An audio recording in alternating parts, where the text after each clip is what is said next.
हमारी वसीयत के मुताबिक हमारी सारी प्रॉपर्टी जाएगी शिवानी के पति को।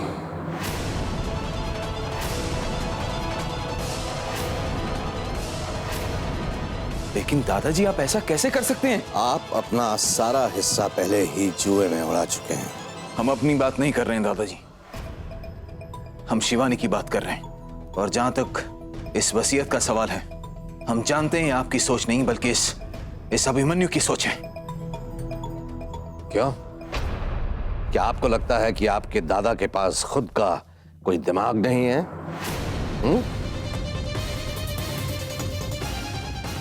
शिवानी के पति का जो है वो शिवानी कभी तो होगा। हाँ, एक बात और है इस वसीयत में, अगर 3 दिन के अंदर शिवानी ने शादी नहीं की तो शिवानी हमारी सारी प्रॉपर्टी से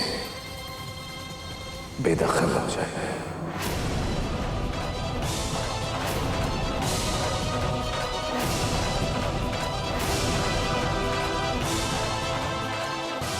ताजू,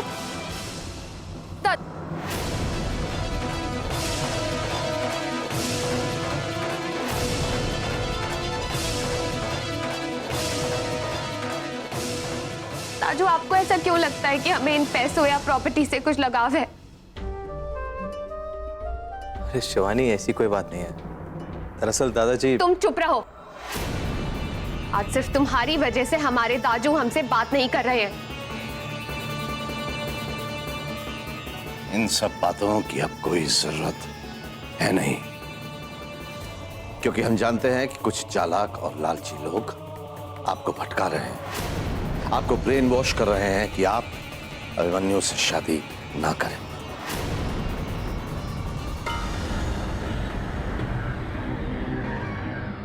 लेकिन अगर तय तारीख तक ये शादी नहीं होती है तो जैसा हमने कहा, आपको हमारी प्रॉपर्टी में से कुछ भी नहीं मिले। ये सारी प्रॉपर्टी एक चैरिटेबल ट्रस्ट को चली जाएगी, जिसके मेन ट्रस्टी होंगे अभिमन्यु।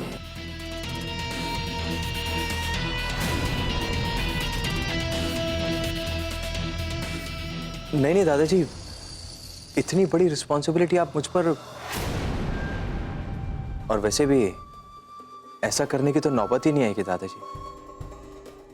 शिवानी इज इंटेलिजेंट, वो अच्छी तरह जानती है कि उसके लिए अच्छा क्या है और बुरा क्या। हाँ, और इसीलिए हमने दाजू को कह दिया है कि हम तुमसे शादी नहीं करेंगे। 3 दिन, सिर्फ 3 दिन है आपके पास ये फैसला करने के लिए। फैसला तो हमने कर लिया है दाजू, अभिमन्यु से शादी हम किसी भी हाल में नहीं करेंगे।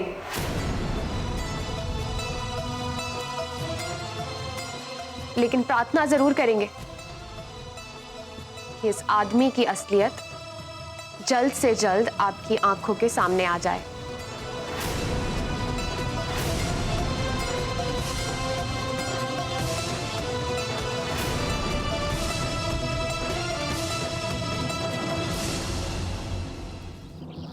दादाजी ने जब कहा कि शिवानी को प्रॉपर्टी से कुछ नहीं मिलेगा तो मुझे लगा सब कुछ तुम्हें मिल जाएगा, लेकिन सारी प्रॉपर्टी चैरिटेबल ट्रस्ट में चली जाएगी, और ऊपर से चीफ ट्रस्टी होगा ये अभिमन्यु, राइट?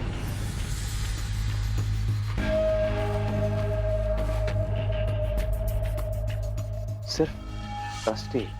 जसन भाई साहब, महिमा भाभी, आप बात कीजिए ना शिवानी से कि वो मुझसे शादी करने के लिए राजी हो जाए, प्लीज। देखिए, बिल के मुताबिक शिवानी के होने वाले हस्बैंड यानी कि मैं सारी प्रॉपर्टी का मालिक हो जाऊंगा, राइट? उसके बाद मिल बांट के खाएंगे, आई प्रॉमिस। हाँ, अब जो मैं कह रहा हूं वो थोड़ा गौर से सुनिए। शिवानी आप दोनों से बहुत प्यार करती, राइट? अब आज क्योंकि उसके दादाजी उससे अपसेट हैं, तो वो बात करने के लिए आप ही दोनों के पास आएगी। समझाइए उसे, क्योंकि अगर वो शादी के लिए मना कर देगी तो नुकसान तो आपका भी होगा ना। और वैसे भी मुझसे ज्यादा पैसे की जरूरत आपको है। क्यों जसवंत भाई साहब? भैया ओ शिवानी, अभी मैं तुम्हारे भैया भाभी से तुम्हारे बारे में ही बात कर रहा था। कौन है? हमें भैया से बात करनी है।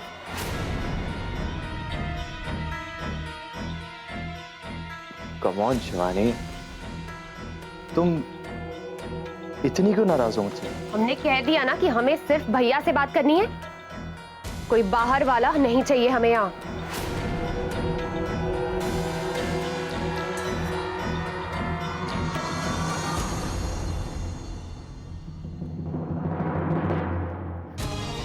देखा भैया कितना बेशरम है, ये जानते हुए भी कि हम उसकी असलियत जान चुके हैं।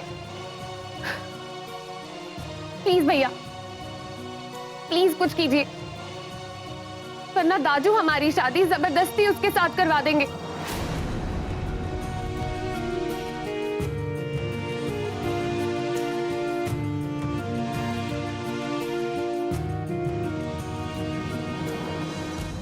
भैया हम कुंवारे रह लेंगे, लेकिन उस अभिमन्यु से शादी कभी नहीं करेंगे।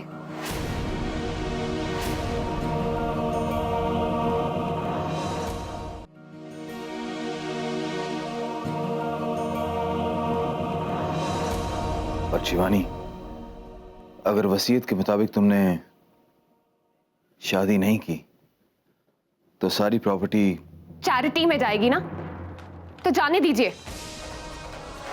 कैसी चैरिटी? जिस चैरिटी का चीफ ट्रस्टी अभिमन्यु होगा, तुम उसे चैरिटी कहती हो? सारा पैसा हड़प लेगा वो। हड़पता है तो हड़पने दीजिए भैया। अभिमन्यु ने बहुत बड़ा गेम खेला है शिवानी। उसके प्लान के मुताबिक वो दादाजी की प्रॉपर्टी पे कब्जा कर ही लेगा, चाहे तुम उससे शादी करो या ना करो। हम कुछ नहीं जानते भाभी, अगर दाजू को सब कुछ खोकर ही समझना है तो यही सही।